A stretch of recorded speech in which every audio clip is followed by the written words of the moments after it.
दोस्तों, असदुद्दीन ओवैसी साहब का एक बेहतरीन वीडियो वायरल हो रहा है। 2 दिन पहले असदुद्दीन ओवैसी साहब वंदे मातरम को लेकर जिस तरह से बयान दिया है, मुसलमानों का दिल जीत लिया है। हिंदुस्तान के बल्कि पूरी दुनिया के मुसलमानों का दिल जीत लिया है। और असदुद्दीन ओवैसी साहब जब भी पार्लियामेंट में खड़े होते हैं तो दलील के साथ बात करते हैं। बातिल ताकतों से वो कभी डरते नहीं है और न कभी डरेंगे। असदुद्दीन ओवैसी बातिल ताकतों के सामने अपनी पूरी हिस्ट्री को रख देते हैं और पूरी हिस्ट्री के साथ संविधान के दायरे में रहकर और संविधान के हवाले के जरिए से बात करते हैं।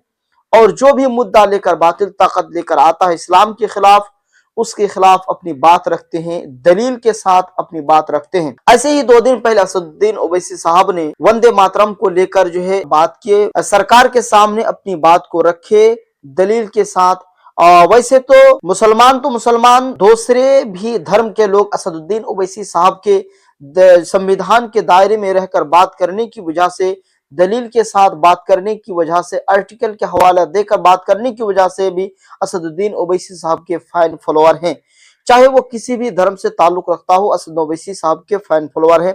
ऐसे ही असदुद्दीन ओवैसी साहब ने एक बयान दिया है वंदे मातरम को लेकर और बातिल ताकतों उसके सामने झुक गए हैं। वो क्या बयान था, आप लोग पहले इस वीडियो को देखिए। वीडियो देखने से पहले आप लोगों से अपील करूंगा कि इस वीडियो को आप लोग दूसरे तक शेयर कर दीजिए।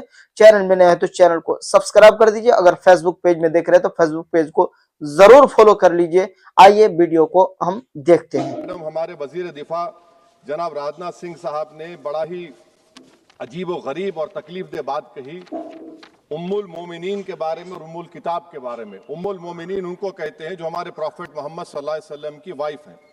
वो हम तमाम मुसलमानों की माँ, हम उनको तस्वुर करते हैं, मगर हम उनकी इबादत नहीं करते। हम अपनी माँ की इबादत नहीं करते। उम्मुल किताब कुरान है, हम कुरान की इबादत नहीं करते। कुरान अल्लाह का बिजावा कलाम है। तो उसके बारे में भी शायर ने अच्छा कहा कि खबर नहीं जिन्हें अपने दीन व मजहब की, हमें वो दीन का मतलब सिखाने निकले हैं। हमारा भारत एक इसका मजमुआ क्या है, इसमें हिंदू है, मुसलमान है, सिख है, ईसाई है, जैन है, एथिस्ट है, मेहनत कश है, किसान, गरीब, मजलूम और दलित है।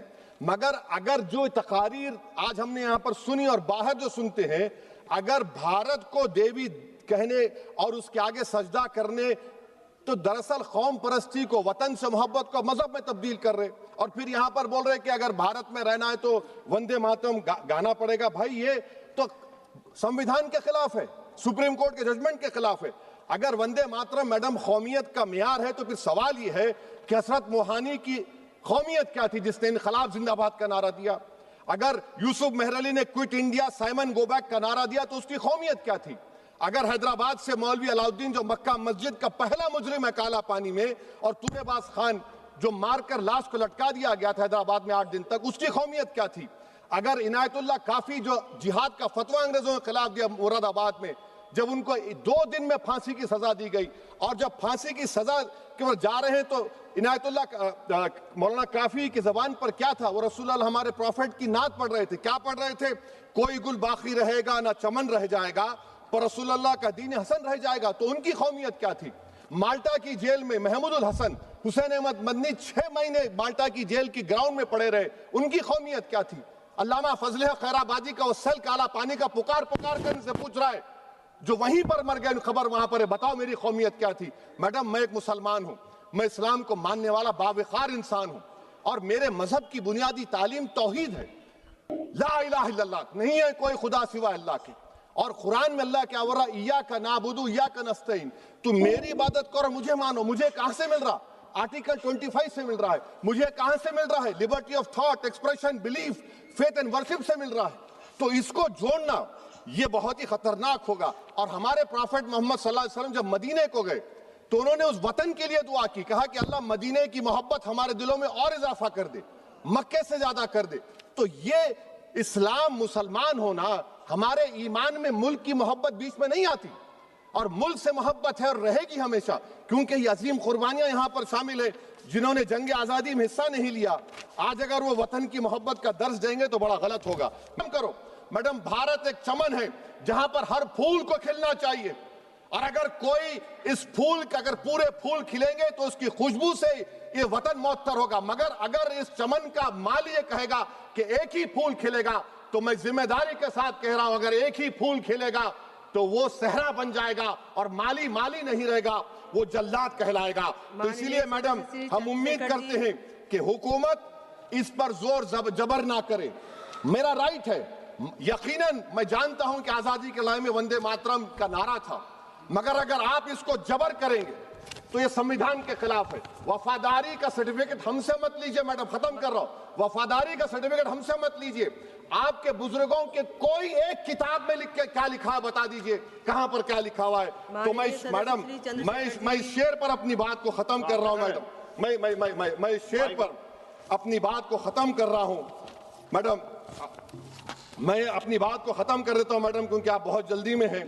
कि भारत जिंदाबाद, हिंदू मुसलमान जिंदाबाद, दलित जिंदाबाद, ईसाई जिंदाबाद, आदिवासी जिंदाबाद, जो किसी खुदा को नहीं मानते वो भी जिंदाबाद।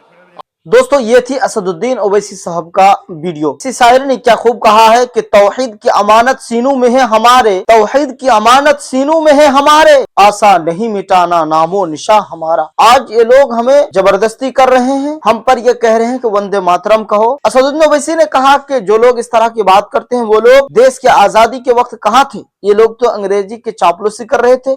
आज हमें ये दर्ज दे रहे हैं कि हमको क्या कहना चाहिए क्या नहीं कहना चाहिए। तो हमारे सीने से तौहीद को नहीं निकाल सकते हैं। हम काल अल्लाह और अल्लाह के रसूल के बताए हुए उसूल के मुताबिक जिंदगी गुजारने वाले, हमें देश से मोहब्बत है और हम देश से मोहब्बत करते हैं। असदुद्दीन ओवैसी साहब ने फिर हुसैन अहमद मदनी साहब के बारे में और बहुत सारे उलमाए कराम रहमहुमुल्लाह के बारे में बातचीत किए और तमाम हवाले के साथ बातचीत किए। यही वजह है कि असदुद्दीन ओवैसी के यही हवाले के जरिए से बातचीत करने की वजह से पार्लियामेंट्री जो अवार्ड है उसको भी मिलते हैं असदुद्दीन ओवैसी साहब को। और कोई एक भी मुद्दा जो असदुद्दीन ओवैसी के साहब के खिलाफ बात कर सकते नहीं कर सकते, क्योंकि वो हवाले के साथ, आर्टिकल के साथ, संविधान के दायरे में रहकर बात करते हैं। किसी का मजाल नहीं कि वो इस तरह की बात करे असदुद्दीन ओवैसी साहब के खिलाफ। आप लोगों को यह वीडियो कैसा लगा आप लोग कमेंट में बताइए। चैनल में नए तो चैनल को सब्सक्राइब कर दीजिए, फॉलो कर दीजिए और दूसरे तक इस वीडियो को पहुंचा दीजिए।